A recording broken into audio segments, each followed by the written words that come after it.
కేసీఆర్ గారి నాయకత్వం వర్ధిల్లాలి. ఈరోజు ఈ కార్యక్రమానికి అధ్యక్షత వహిస్తున్న సోదరుడు తెల్ల శ్రీధర్ గారు, అదేవిధంగా ఈ కార్యక్రమానికి ముఖ్య అతిథిగా విచ్చేసిన పెద్దలు మన ఎంపీ అభ్యర్థి లక్ష్మారెడ్డి గారు, అదేవిధంగా భద్రారెడ్డి గారు, వేదిక మీద ఉన్న మాజీ ప్రజాప్రతినిధులు, వేదిక మీద ఉన్న పార్టీ వివిధ హోదాల్లో పనిచేస్తున్న బాధ్యులు, అదేవిధంగా పార్టీ కష్టకాలంలో ఉన్నా కానీ కూడా పార్టీలో ఉన్న పార్టీ ప్రేమికులు, ముఖ్య కార్యకర్తలు, ఉద్యమకారులందరికీ పేరు పేరున నమస్కారం తెలియజేస్తూ, అయితే ఈరోజు కార్యక్రమం సభ్యత్వ నమోదు, అదేవిధంగా ఎస్ఐఆర్ ఏదైతే స్పెషల్ ఇంటెన్సివ్ రివిజన్ ఏదైతే ఉందో దాని గురించి అని పెట్టినారు కాబట్టి ఆ అంశాల గురించి పెద్దలు వివరిస్తారు. కాకపోతే ఇంతకుముందు సీనన్న చెప్పినట్టుగా ఎక్కడైతే ఈ చనిపోయిన వాళ్ళు లేకపోతే ఇక్కడి నుంచి షిఫ్ట్ అయిన వాళ్ళ ఓట్లు తీసేసే క్రమంలో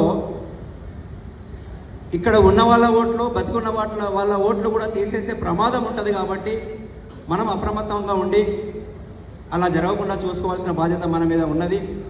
అదేవిధంగా ఏదైతే సభ్యత్వ నమోదు కార్యక్రమం ఉన్నదో మనం చాలా ప్రతిష్టాత్మకంగా తీసుకోవాలి. మనం చాలా సందర్భాలలో సభ్యత్వ నమోదు కార్యక్రమాన్ని ఒక పండుగలాగా చేసినాము. ప్రతి ఒక్కరూ వచ్చి వాళ్ళు సభ్యత్వం తీసుకునేలాగా మన కార్యక్రమాలు జరిగినాయి.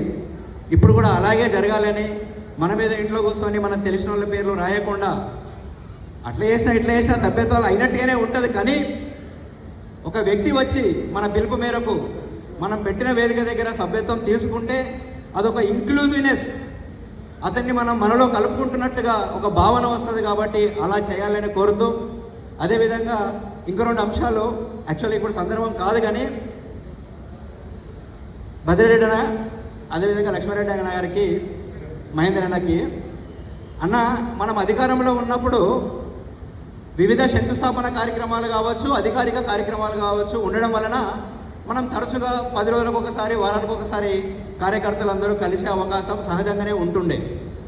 అయితే ఇప్పుడున్న పరిస్థితి ఏంటంటే మనం అధికారిక కార్యక్రమాలు పెద్దగా పాల్గొనే పరిస్థితి లేదు. కాబట్టి మనం తప్పకుండా ఏ పార్టీ అయితే ప్రతిపక్షంలో ఉంటుందో ఆ సమయంలోనే మనం పార్టీ కార్యక్రమాలు ఎక్కువ నిర్వహించుకోవాల్సిన అవసరం ఉంటుంది. ప్రతి 3 నెలలకు ఒకసారి, ఒకవేళ పార్టీ పిలుపు ఇచ్చినా ఇవ్వకపోయినా కానీ కూడా, అంటే మన నియోజకవర్గం ఇన్ఛార్జ్ మల్లారెడ్డి గారు కానీ లేకపోతే పెద్దలు కానీ చెప్పినా చెప్పకపోయినా ఈ పార్టీ బాధ్యతలు ఎవరైతే ఉన్నారో అది మండలాధ్యక్షులు కావచ్చు, ఇప్పుడు మండలాల పైన ఏమో డివిజన్ అంటారేమో ఆ డివిజన్ కావచ్చు, లేకపోతే గ్రామాల అధ్యక్షులు కానీ, ఇప్పుడు భాను శర్మ యూత్ అధ్యక్షులు కానీ, ఇంకెవరైనా కానీ కూడా మనమే క్రియేట్ చేసుకొని చిన్నగా ఒక మీటింగ్ పెట్టుకునే అవకాశం కూడా ఉంటుంది. దాన్ని మనం మర్చిపోతున్నాము. దానివల్ల ఏమవుతుందంటే మనకు ఒక గెట్ టుగెదర్ అయినప్పుడల్లా ఇది నా కుటుంబము, ఇప్పుడు మనం ఒక చిన్న కుటుంబం, మన ఫ్యామిలీ ఏదైనా ఫంక్షన్కి పోయినప్పుడు మనకి ఇంత కుటుంబం ఉన్నది అనిపిస్తుంది. అదేవిధంగా ఏదైతే పార్టీ కార్యక్రమం వస్తుందో నా బంధువులే కాదు ఇంత పెద్ద సమూహం నా ఎంబడి ఉన్నది అనే ఒక ఫీలింగ్ వస్తుంది. దానికోసం మనం ఖచ్చితంగా ఇది నేను రిపీటెడ్గా చెప్పిన ఇప్పటికీ 4-5 సార్లు ఇది చేయాలని కోరుతూ, అదేవిధంగా ఇంకొక అంశం ఏంటంటే ఇది సందర్భం కాదు కానీ ఇంతకుముందు శ్రీహరి గారు ఒక మాట అన్నారు, టీఆర్ఎస్ పార్టీ అంతకుముందు 4-5 ఉండే చాలా కష్టపడ్డారు. అది కాదు శ్రీహరి గారు, అంటే మీరు ప్రేమతో ఉన్నదాన్ని నేను స్వీకరిస్తున్నా, నాకు సంతోషం అది. కానీ 2001లో మనం ఇక్కడ ఉమ్మడి మండలంలో 2 ఎంపీటీసీలను గెలిచినాము. 2 ఎంపీటీసీలను గెలవడమే కాకుండా అంకిరెడ్డిపల్లి, భోగారం కలిపి ఉన్న ఎంపీటీసీలో ఒక 30 ఓట్లతోనే ఓడిపోయినాం మనము. అదేవిధంగా రాంపల్లిలో మనం ఇంచుమించు గెలిచినంతగా అంత దూరం వచ్చినాము. చీరాల కూడా మనము అక్కడ ఒక పెద్ద వ్యక్తి కాంగ్రెస్ నుంచి నిలబడ్డాగానే కూడా చాలా బలమైన పోటీ ఇచ్చినాము. అదేవిధంగా యాదగిరిపల్లి నుంచి గెలిచిన సోదరిమణి అప్పుడు ఎంపీపీ కూడా అయ్యింది. ఒక 2.5 సంవత్సరాలు మనము ఆ మొదటి విడతలో ఎంపీపీగా కూడా ఉన్నాం ఇక్కడ. అదేవిధంగా 2004లో మనకు కాంగ్రెస్ టీఆర్ఎస్ అలయన్స్లా, బీఆర్ఎస్ అలయన్స్లా మన అభ్యర్థిగా నిలబడ్డాడు. అయితే 2009 ఎప్పుడైతే కేసీఆర్ గారు నిరాహార దీక్ష చేసిండ్రో మనం ఏ కార్యక్రమం చేసినా కానీ కూడా ప్రతి ఊరిలో లెక్కగా మించి కార్యకర్తలు అటెండ్ అయ్యిండ్రు. అసలు ఒక్కొక్కసారి నాకు గుర్తుకొస్తుంది, మేము 2009 కంటే ముందు కూడా ఎప్పుడన్నా గ్రామ కమిటీ మీటింగ్ కీసాలు పెట్టినప్పుడు కూడా ఇంతమంది వచ్చిన సందర్భం ఉన్నది.